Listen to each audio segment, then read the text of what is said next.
اور دلی بلایا پردھان منتری سے ملنے کے لیے۔ میری ایک چھوٹی سی الجھن تھی کپڑوں کو لے کر۔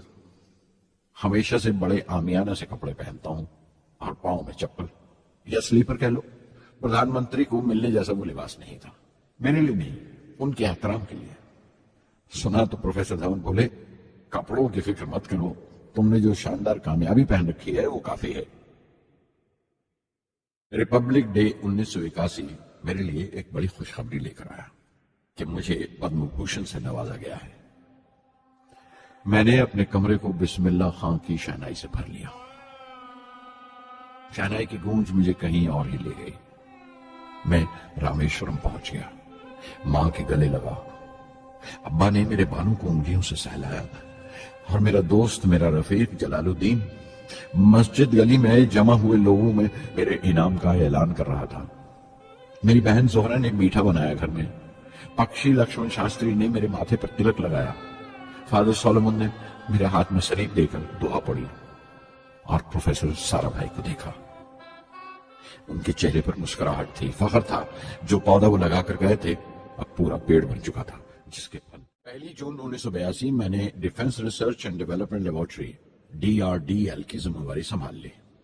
اس وقت کے defence minister Shri R Venkataraman نے جب مشورہ دیا کہ بجائے درجہ بدرجہ میسائل تیار کرنے کے ہمیں مکمل اپنی میسائل تیار کرنے کا پروگرام بنانا چاہیے، تو ہمیں اپنے کانوں پر یقین نہیں آیا، اور دیکھتے دیکھتے ہی وہ پروجیکٹ ایک مکمل میسائل کا پروگرام بن گیا جس کے نتیجے آئندہ بہت دور تک پہنچے۔ ہر ایک پروجیکٹ کا نام ہندوستان کی خود مختاری، سیلف ریلائنس کا ثبوت تھا۔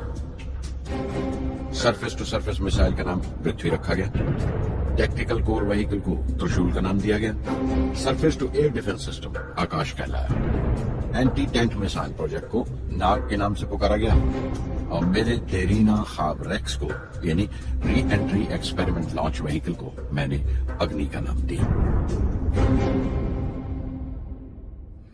میسائل ٹیکنالوجی کا ہنر دنیا کی کچھ چنی ہوئی قوموں کے پاس ہی تھا۔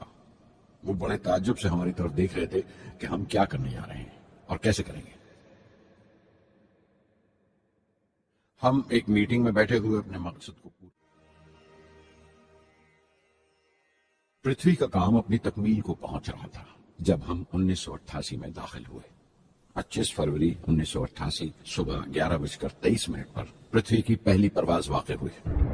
ہمارے ملک میں وہ ایک ایتہاسک موقع تھا۔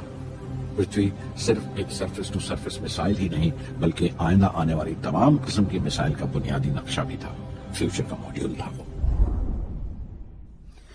پرتھوی نے ہمارے آس پڑوس کے ملکوں کو دہلا دیا۔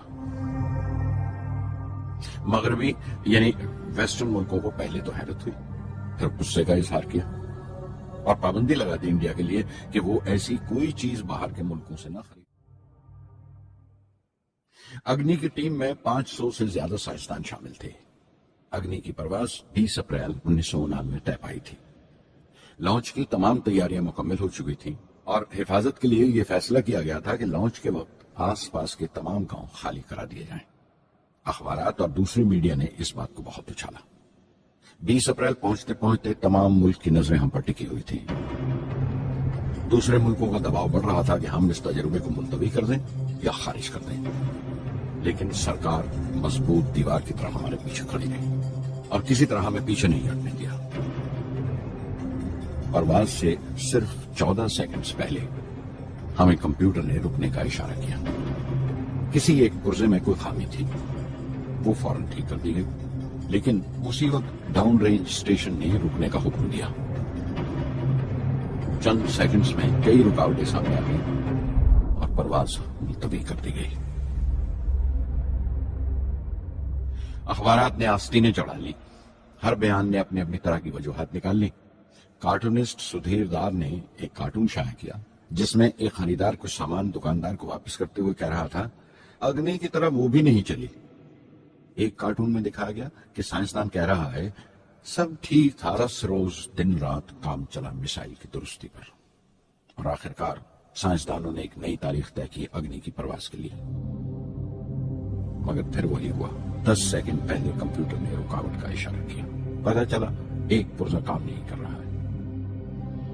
پرواز پھر ملتوی کر دی گئی۔ ایسی بات کسی بھی سائنسی تجربے میں ہو جانا عام بات ہے، غیر ملکوں میں بھی بہت بار ہوتا ہے، لیکن امید سے بھری ہوئی قوم۔ امول بٹر والوں نے اپنے ہورڈنگ پر لکھا، اگنی کو ایندھن کے لیے ہمارے بٹر کی ضرورت ہے۔ اگنی کی مرمت کا کام جاری رہا۔ آخر کار ایک بار پھر 22 مئی کی تاریخ اگنی کی پرواز کے لیے طے پائی۔ اس کی پچھلی رات ڈاکٹر اروناچلم، جنرل کی این سنگھ اور میں ڈیفنس منسٹر کے سی پنت کے ساتھ چہل قدمی کر رہے تھے۔ پورے چاند کی رات تھی، ہائی ٹائیڈ کا وقت تھا اور لہریں گرج گرج کر خدا کی عظمت کا نام لے رہی تھی۔ کل اگنی کی پرواز کامیاب ہوگی یا نہیں، بار بار یہی سوال ہمارے دماغ میں گونج رہا تھا۔ ڈیفنس منسٹر نے ایک لمبی خاموشی کو توڑتے ہوئے پوچھا، کلام، کل اگنی کی کامیابی منانے کے لیے کیا چاہتے ہو تم؟ میں کیا چاہتا تھا؟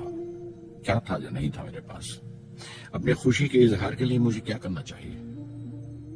اور اچانک مجھے جواب مل گیا، ہم 1,00,000 پیڑوں کے کونپلے لگائیں گے۔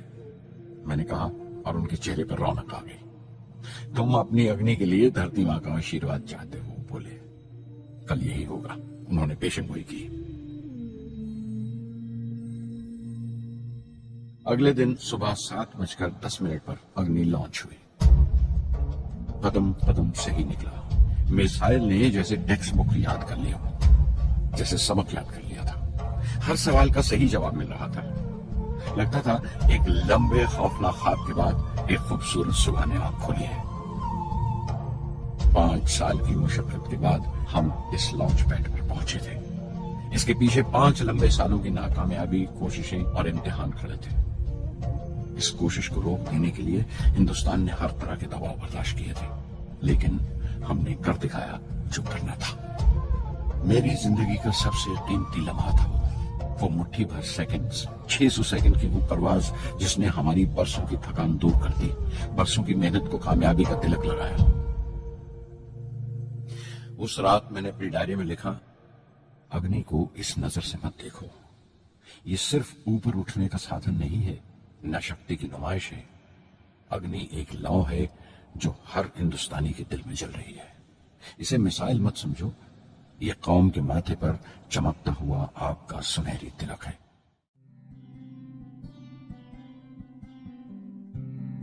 انیس سو 90 کے ریپبلک ڈے پر دیش نے میسائل پروگرام کی کامیابی کا جشن منایا۔ مجھے پدم وبھوشن سے نوازا گیا اور ڈاکٹر اروناچلم کو بھی۔ 10 سال پہلے پدم بھوشن کی یادیں ایک بار پھر ہری ہو گئی۔ رہن سہن میرا اب بھی ویسا ہی تھا جیسا تب تھا۔ 10x12 کا ایک کمرہ کتابوں سے بھرا ہوا اور کچھ ضرورت کا فرنیچر۔ میں جانتا ہوں کہ بہت سے سائنسدان اور انجینئر موقع ملتے ہی وطن چھوڑ جاتے ہیں، دوسرے ملکوں میں چلے جاتے ہیں زیادہ روپیہ کمانے کے لیے، زیادہ آمدنی کے لیے، لیکن یہ آدر، محبت اور عزت کیا کما سکتے ہیں جو انہیں اپنے وطن سے ملتی ہے۔ 15 اکتوبر 1991 میں 60 سال کا ہو گیا۔ مجھے اپنی ریٹائرمنٹ کا انتظار تھا، چاہتا تھا کہ غریب بچوں کے لیے ایک اسکول کھولوں۔ یہ وہ دن تھے جب میں نے سوچا کہ اپنی زندگی کے تجربے، مشاہدے اور وہ تمام باتیں قلم بند کروں جو دوسروں کے کام آ سکیں، ایک طرح سے اپنی سوانح عمری لکھوں، اپنی جیونی۔ میرے خیال میں میرے وطن کے نوجوانوں کو ایک صاف نظریے اور دشا کی ضرورت ہے۔